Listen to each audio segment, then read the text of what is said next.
We're beginning tonight with breaking news out of Ellicott City. A state of emergency has been issued. Life-threatening flooding took over downtown. Emergency crews rescuing people on Main Street. Many trapped in businesses and homes. Cars swept away by floodwaters. We've been all over this flooding since it started this evening. We're right near Main Street, our Hillary Lane, breaking down the damage, and our Stephanie Ramirez talking to people who were saved. But first, this is deja vu for many people who live here. It is the same spot where floods ravaged Main Street and killed 2 people almost 2 years ago. Buildings were underwater, cars floated down streets, some with people inside. Our Stephanie Ramirez talked to one woman who's reliving this nightmare all over again tonight. She's live tonight near Main Street. And Stephanie, we know that she was rescued. What else can you tell us about her? Thank goodness, and thank you to all of the first responders who are working very hard tonight. That's what we want to say first. Secondly, the barricades back there, that's what you're going to see all over historic Main Street tonight. But well beyond that barricade was where Callie Young was earlier today. She said she was at home watching this storm from her apartment between 4 and 5, though all of a sudden everything got worse, turned into a life and death situation. Watch here. This is the cell phone video 30-year-old Callie Young took from her apartment building right on Main Street in Ellicott City, safely at a friend's house hours later. She told us through FaceTime. I'm still pretty much in shock right now, and I'm like shaking right now. WUSA knows Young as one of the survivors of the 2016 flood, which she says wiped out her home and her job, a hair salon also on Main Street in Old Ellicott City. Only this time around, she thinks the flooding was worse. It went down, and now it's totally picking back up again. It was really terrifying, and this year it actually lasted. It lasted longer, and it was it like receded, and then it started raining hard again, and then it receded more, and then came back up again. So there was a couple of, I just didn't. It was just crazy to not know when it was going to end. Countless people had the same look on their faces as they watched area first responders jump into action.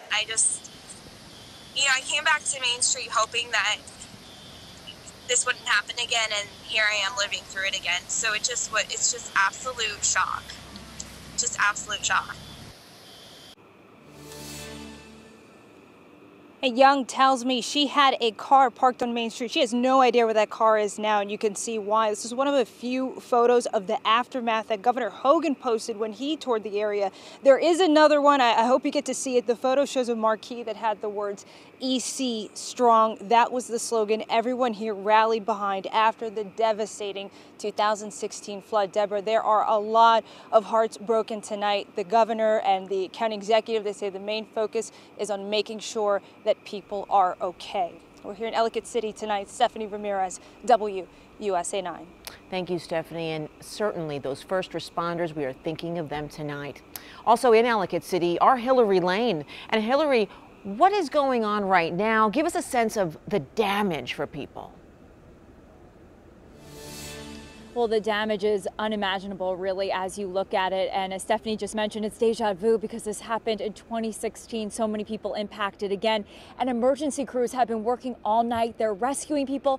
They're fishing cars out of the water. And they're taking care of infrastructure that's literally been washed away. That's the case right behind us. We're on Ellicott Mills Drive at Fells Lane. The road washed away. The same with many of the train tracks in the area. So emergency crews just trying to make sure everyone is okay. State and county officials telling us most importantly, at this time, they have no confirmed deaths and no one at this time is missing. Now, because of all this damage, Governor Larry Hogan did issue a state of emergency that will help with funding later on. And the National Weather Service earlier today said that this was potentially catastrophic flooding. A lot of people here say that this has really lived up to it. County officials did address the media and they said they will work hard to make sure everyone is taken care of, just like after 2016 floods. So we're going to continue to give every resource, every opportunity we can to the residents and visitors here. We will not forget you. We will work with you. And I know the governor feels as strongly as I do. We spoke to so many people tonight who are without power, whose homes are they're not able to live in them because they've been flooded. If that's the case, there are shelters available. We want you to know you can go to St. Paul's Church on Main Street or St. Peter's Church or Robert Carter Center. There's food, there's blankets and warmth there. Now, the ironic part of all this, if you can call it that, is that state officials say that this month they received a FEMA check for the last storm with the floods in 2016. Now, of course, another flood, another rebuilding process, and a lot of people here going to sleep heartbroken tonight. Live in Ellicott City, Hillary Lane, WUSA 9. Absolutely heartbroken, Hillary. I can just imagine. Oh, and we're just happy to know that at this point, there are no deaths reported, nobody missing.